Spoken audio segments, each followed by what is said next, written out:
South Africa has launched a South African National Parks Week in Pretoria. During this special week, South Africans are allowed to enter a national park free of charge. The initiative aims to encourage citizens to know their parks and enjoy their natural heritage. CGTN's Yoli has more. The South African National Parks, or SANParks, runs 19 game and nature reserves in South Africa, covering an area of 4 million hectares. 67% of the national parks are protected under state management. The parks, which include the world-renowned Kruger National Park, are self-funded and generate 80% of their business through ecotourism. They also have a responsibility to develop the areas around the parks, conserving natural and cultural heritage, creating jobs and uplifting local communities. Every year, SANParks opens up its doors to the public, free of charge, for a week. This is to encourage locals to visit their parks.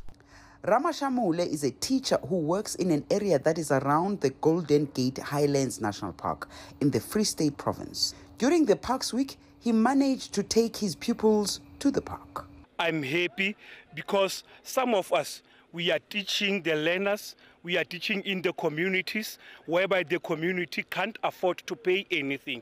But if the park is open for free, they only had to pay for the transport, and it becomes an opportunity for our learners and for the poor community that we are saving. I'm very happy. The parks management is always keen on hosting local communities. We find that local people don't know their parks.